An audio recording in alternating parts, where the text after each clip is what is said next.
Welcome to this teleclass of how to maximize the amount of sun energy that you receive on your crops. This subject is immense. I would be confident that an entire day would not do it justice. So this is a review, or a very brief overview, I should say, of looking at the sun energy, how to maximize the amount of sun energy that we can get into our soils and into our next year's crop. Everyone has heard this, I believe, over the years, if you're in the farming industry, is how can we use today's expenses for growing crops the next few years going forward? They may not have heard that, but they basically think that fertilizers, as we put it on today, is just for this year's crop and not any more than that. So next year, we got to do the same thing again. We got to buy some more fertilizer. We got to do the same thing, and supposedly it's all gone by the time of the end of the year comes around. And of most cases, that is actually the real fact. That's the truth. But as we look at it and we have got ourselves involved in renewable farming systems, I need to just simply back up and give you a big overview. What is renewable farming soils system? Well, it's a system that allows the soil to rebuild, to renew, to become new again. There's a term out there, for example, that's called new ground effect. In 1988, where the worst drought in recorded history in the Midwest happened along, I was farming with my father-in-law, remember it very well. And what was so amazing is we've never had a poor crop year up to that point. In that time frame, it did not rain even an inch from the 1st of April until the 1st of September. It was extremely dry. And yet, where a local farmer broke out new ground that year for the first time in the history of that new ground, it had never been before farmed in cropland. It yielded 145 bushels per acre of corn, and right next to it, where it had been farmed over the previous 70 to 80 years, the yield there was around 35 to 40. Over 100 bushels different just because of the new ground effect. And so when we talk about renewable farming system, we're actually talking about a system that renews the farm, the soil, back to new ground effect. Where does that come from? Is it just an ideology? Is it just a figure of speech? This has been used in many different circles over the last 20, 30 years. The word sustainable has been used, and there's a lot of different meanings to those words. Renewable has been used, and what does that really mean? Well, by definition, it means that the soil renews itself over time. That means for every year that you farm it, the more productivity it ends up being. Now, I'm not talking about the opposite. There's another term out there called farmed out. And when I talk about farmed out, that means you literally used in the soil the things, the components to make yield, and it made you some money this year, but it's often caused by short-term thinking. One last example I want to bring out on this renewable farming system, it comes down to this. Okay, so if you look at making a farm work and function and not become farmed out, what are you going to do? Are you going to make so that it can renew itself or not, right? Well, no, I've got to just really actually worry about just this year because I got to have a crop just this year. How familiar is that? Folks, all my life, I've been either in farming or around farming, and that's what I hear from my customers. There's way too many of them. I just got to make sure I get a crop year this year.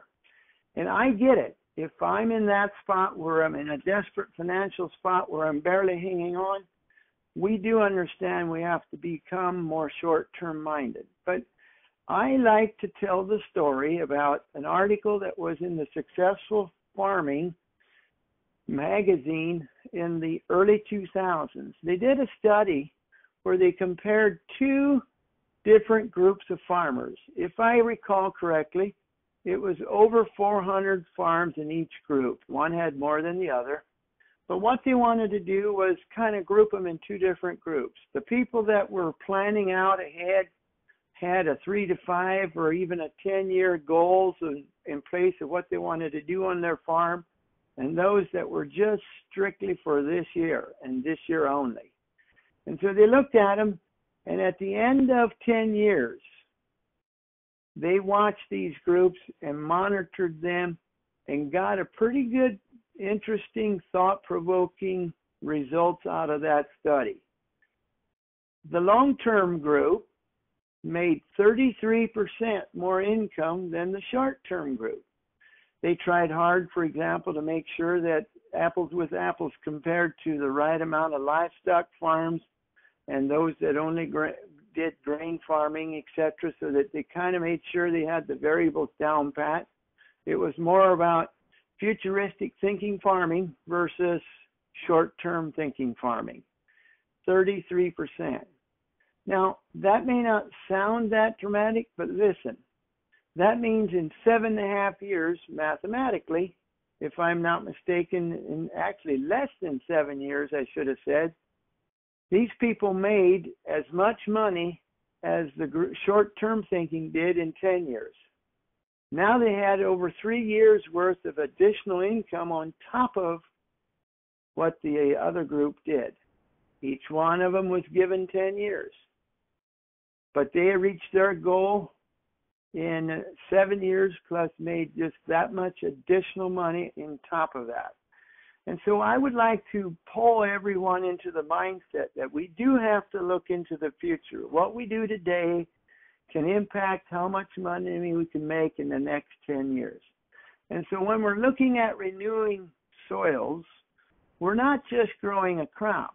We want to do this economically by building soils, don't get me wrong. But when we're looking at bringing in products to get into our soils, fertilizers, you name it, when we're looking at making tillage passes or a pass over the field, what is the long-term ramification? Will it help us achieve our 10-year goal or will it not? How does this impact me short-term versus long-term? And if we stay focused on long-term, as we just now learned, it's in for an additional income. And that's what's so interesting. Same market segment, same market potential, etc. But the long-term thinking people just made more money. And so I have spent all this time simply talking about, let's look at this from a longer-term perspective than 1 year plan. And so now, that being said, that's kind of out of the way, and that foundation I'm going to stand on as I go through the next several discussions. Okay, number one, where does the ability come from to renew soils? The answer is the sun. This teleclass is about maximizing the sun's energy, so that shouldn't be a surprise. You know what? The last I checked, none of us got any bills from God himself saying, you got this amount of sun energy this year, you owe me this much. And I do not make this statement on a light-sided basis or I do not want to not have a reverence for God when I said it this way, but I wanted to make a drastic statement to bring about my point is, folks, let's use what we can with what nature has given us to work for us and not against us. I'd like that to be loud and clear. Our standing comments at our workshops and at our teaching courses we do on soil fertility all stems back to let's utilize what we have. Let's allow nature to work for us and not against us. Okay, so how do we capture more sun energy? Again, reminder, This is how we renew soils and bring those renewed soils into new ground effect, and that new ground effect simply grows better crops with less inputs. End of story. How does that work? How does that happen? I would like to give one last example about new ground effect, and then I'll talk about how it happens. In the early settler days, in the beginning time of America starting to form into population, a civilized population coming in across from Europe, they would settle on a farm, and then after about 5 to 10 or 20 years, they'd move a little bit further west, get on a new piece of ground, and again, they'd farm there for a while until what they called back in those days, the term became very prevalent. We're going to live here until we got this farmed out, and then we're moving west. As a matter of fact, there are many people, including myself, that believe that that is part of the push westward. It was just simply getting into new ground. This new ground is what we are talking about. Renewable soils is what we're also talking about when we are saying sun energy. The new ground didn't get farmed, and therefore it had thousands of years of sun energy into that, stored in that soil that you were able to benefit from. So now where we're going to go, so here is how we maximize or optimize or increase the amount of sun energy that we can have from the sun. And when I say sun, I should make one more statement to qualify that. I'm also talking about the atmospheric gases in the air stream, in the air around us of what we breathe besides the sun energy. That all needs to go together when I talk about the next piece here. And this next discussion is now actually, here's the process. There's something called photosynthesis. Photosynthesis is the interaction that the leaf has when it's showing up. The photosynthesis is the leaf is receiving the sun energy, and that sun energy shining on that leaf causes a reaction on that leaf surface, and it penetrates into a deeper part of the plant inside what I will call the skin of the leaf, and there's a mechanism that gets in that process. What is that mechanism? Well, that's the process of photosynthesis. It's synthesizing. It's taking in sun. Photo means that it's coming in from a photon point of view, or could I say from a visual and non-visual point of view. The photons of energy of the sun are banging and beating on the leaf surface. So this receiver of sun is that leaf going into a photosynthesis. What happens on the bottom side of the leaf? Here's what happens. It seeks for carbon dioxide. Carbon dioxide comes in through the bottom of the leaves into the process. It diffuses out of soil from soil airborne microbes. If they're aerobic and doing their job, 70% of their manure is carbon dioxide, and so that is oozing out of the soil and coming up and diffusing up into the air, and it hits the bottom of the leaves. It matches and bonds together with the photosynthesis going on the top of the leaves, and it instantly forms a substance called glucose.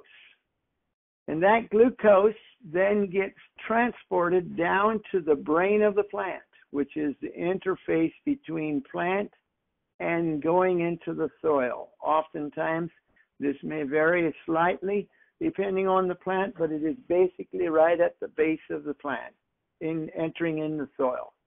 And that brain then reconstitutes other things to go with that glucose, and it forms actually elements, bringing those together to form brand new cells. Those brand new cells get built back out on the leaf structure, on the limbs, in the veins of the leaves, wherever, in the trunk of the plant, in the roots. It even actually is put outside of the roots, called root exudates. And that root exudates is a direct relationship between the photosynthesis of the CO2 and the sun energy coming together, forming glucose, going down, reconstituting it at the brain, and then pushing out the roots and into the root zone, outside of the tips. This is true sun getting into the soil. Now, why has God designed it that way? And here's the answer. He designed it that way because it now is saying, the brain, when it reconstituted to push it back out as exudates, it also had an ulterior motive. It says, now, when you leave the root tip, you call on so-and-so microbe, and they're going to bring in this kind of nutrient that we're going to need, especially because this plant's going to go through a physical change here in a week or two. We're going to need this up front to get prepared for that. You better go get that. So then it'll send out other exudates that's calling for something else. And again, the brain controls that process. So when we say allowing the plants to grow and reach their true potential, in different words, we could also say we want the plants to be in charge of their own growth. It is done through the sun energy. Needless to say, each one of these cells that grew in this plant was a function of photosynthesis, forming glucose, being reconstituted into cell elements that builds the cells, the main elements, the critical elements to build the cells. For example, carbon and nitrogen and oxygen and hydrogen and calcium. And then it goes into more complex compounds from there. But those elements that they bring together to build an original cell, that all had to come from that sun. For an example, I often relate the story of the Flemish physician who planted a 5-pound tree. And then he planted it in a pot of soil that was exactly 200 pounds of soil. In 5 years' time, only watering it, that tree now weighed 164 pounds. 5 pounds to start with, ending weight to 164 pounds. 159 pounds a gain. Guess what? The soil only lost 2 ounces. It now weighed 199 pounds and 14 ounces instead of exactly 200 pounds. So 2 ounces to gain 159 pounds. 2 ounces to gain 159 pounds. If you translate 159 into ounces times 16, that makes 2,544 ounces of gain. 142, folks, came from the atmospheric air and sun. Now, that 164 pound tree, if we would make it into compost, how can we take most of that 2,542 ounces that came from the sun, and by the way, it was put into cells and a weight structure that was lighter than air. So when those cells disintegrate or decompose, they open up, and the substance inside is lighter than air, just like helium gas is in a helium balloon. So that substance wants to go where? The same place the helium gas balloon does. It goes back up where it came from. So what you have is inert material, minerals, and different pieces of organic matter, but you do not retain the sun energy. So all of this is to background you to simply say it this way. If you want to harvest more sun, you better manage your decomposition of the organic matter once the crop is finished growing. That is where you get to harvest this. This calls for a residue management program. What we mean by that is we'd like to see you spray immediately behind the combine and or right behind the disc or whatever tool if you do work your soils in. And if you don't and you have permanent crops, you still want to actually clip your cover crops or whatever and lay it against the ground. But first, spray on an inoculant. Actually, I should back up and say either first or last. That ends up capturing this material that wants to rot on the soil and go back to where it came from. No, we have a way to capture this biologically spray on a substance that captures it, and that's what we put on at the rate of 10 to 20 gallon per acre, depending on the goals of the farmer. And he puts this on in the fall, and he brings more energy into his soil for the next spring. It's a similar comment that I want to make for those that are farming alfalfa. You don't work that stuff in the fall, but as we do a very similar thing in about this time frame, in the August-September time frame before going to dormancy, we want to get that to go into dormancy strong, because we know that nothing comes out of dormancy stronger than what it went into. So going in strong comes out strong. Going in weak comes out weak. Same goes with annual crops. Going into the decomposition phase with capturing the sun energy means it's going into the soil strong. That means things really grow well when they come out of dormancy next spring. So how do we actually maximize the amount of sun energy for your soils and crops? The answer is very simple. We start managing our soils by looking at a residue management that's not just designed to break it down. Most people don't think further than that. They just think, well, it's going to go to soil anyway. I don't need to put anything on. No, that's not the purpose of residue management. Yes, it will aid in the decomposition speed and process. Yes, it will help in that side too. But the main reason that this financially pays off big dividends for years forward to come, for every year I do this every fall, is that I'm storing sun energy into the soil. Now let me finish off or conclude with a couple comments. Let's say that in 2017, you were able to have known this and you were doing this. Well, by 2018, you would be really benefiting with a boost of energy in your soils, and your soils would be apt to be more aggregated. And simply put, it would be a more loose, porous soil.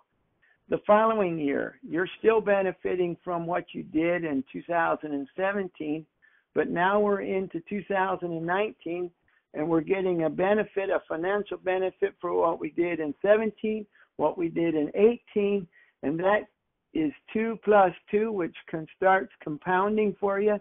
And sure, we won't get 100% back in 2019 what we did in 2017, but pretty close. And how do I say that? Well, listen, very few people have actually ever really taken this seriously and really experienced it. But the people who have, farming becomes easier, the weed control becomes easier, the soils become more porous, the soil's more tilthy, the soil gives off more energy, the lesser the fertilizer requirement, and so on and so forth. Why? Because you're maximizing the sun energy instead of your local fertilizer co-op. And guess what? We find that without wanting to be offensive, we don't want farmers to be farmed out with their expenses. We want farmers to have a renewable, self-sustaining process. And now, don't get excited about the word self, but as they use more sun, they can become more viable financially and thrive. And that's why we're in business, is because it is our business to help farmers and growers all over the world thrive, not just survive. With that, Kelly, or Cara, I think it's Cara that I'm going to turn this over to open this thing up for questions. Cara? Does anyone have any questions they'd like to ask? If so, I think you can press *1 to unmute yourself. Very good. Very good. Anyone who would like to ask a question, go ahead and push *1. Hello, can you hear me? I sure can. Okay, it's Matthew Yoder, Curie Mills, Illinois. Okay. 2 questions. The term renewable soils is a little bit of a new term for me. The current buzzword is regenerative. And I was wondering, is that the same thing, or how would you comment on the current regenerative agriculture versus the renewable soils that you have talked about? The other question I have. Well, let me answer that first, because that'll build a base for your second, I believe. So, yes, Okay. That's a super good question. And I would say that they are one and the same. Some people would use the regenerative soils, which means soils regenerating themselves.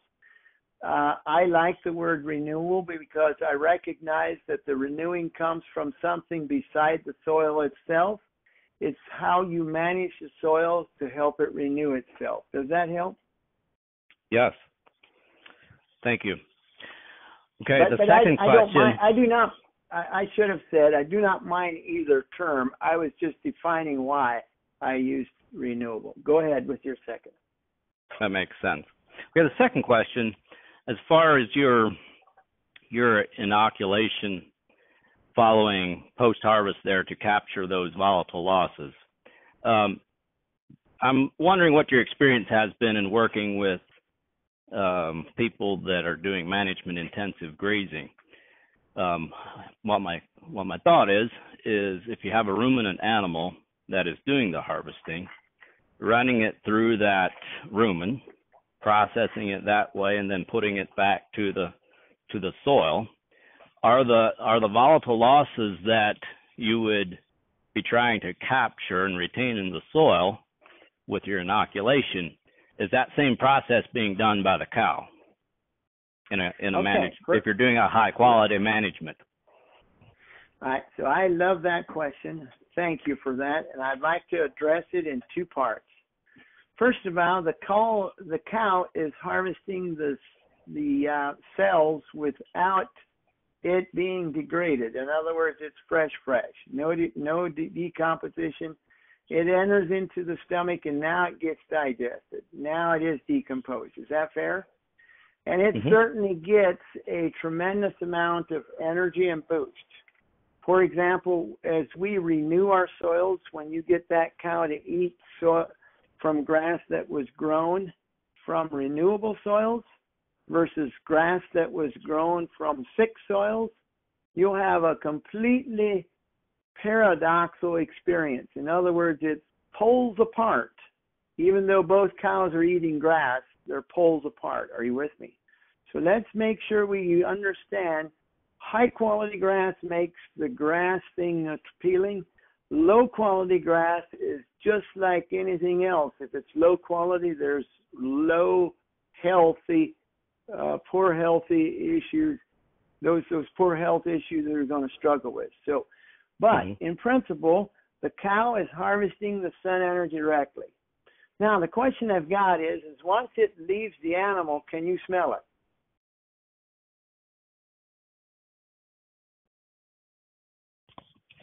Yeah. All right. I suppose so. Okay. So if you can smell it, what are you actually experiencing? You're experiencing volatile compounds exhausting up in the air. Is that fair? Mm-hmm. Now, I would like for you to be reminded, you probably know this, the healthier the cow, the lower the smell, just so you know. From principles, just so we're staying on our principle here, the healthier the crop, the healthier the soil, the more apt that cow manure will actually even benefit in helping build the soils. But if the cow pie sits there and it is rank, you can pretty well know that a lot of the cow pie is going to exhaust its volatile compounds, and what remains is just like before when we were talking about raw manure versus other things such as humus compost and so on. So if we're looking at harvesting that sun, we have got to capture that. And so whether it's manure or whether it's just the corn fodder pushed down after the combine, when that starts decomposing, we better capture it. Now, I'm not saying that we're going to have a little squirter behind each cow's tail where they're going to inoculate each cow pie as they exhaust it out on a soil. I get that. If we have a healthy soil and as soon as we're done grazing a paddock, we spray it with the capture thing. We can start capturing that sun that the cow got first dibs at, but still is going to exhaust in the air if we don't do something. Does that help? Yeah. So are you saying that once you get a healthy soil and you're not having smelly cow pies, then the inoculation may no longer be necessary? I would say that it depends on whether the inoculation makes you additional soil structure in spite of the fact it's working better. Can you make it work a lot faster? Can you get a lot more captured?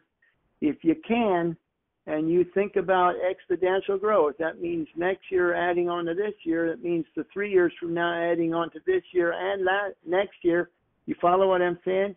Once you stack 3, 4 years, 5 years on top, and it starts the ball rolling in your favor, now all of a sudden you're going to have a lot of fun farming and an awfully more efficient cow to feed to milk production and or meat production, either one, et cetera, et cetera.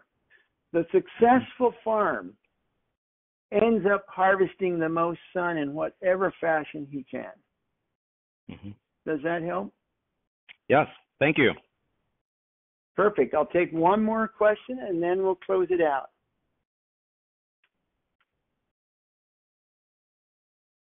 Anyone else?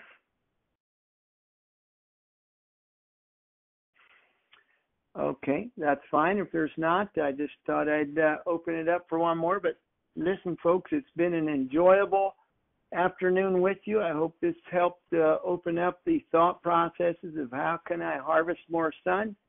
It's been a privilege. We love to help farmers thrive and not just survive. Thank you very much, and you all have a wonderful afternoon and evening. Thank you.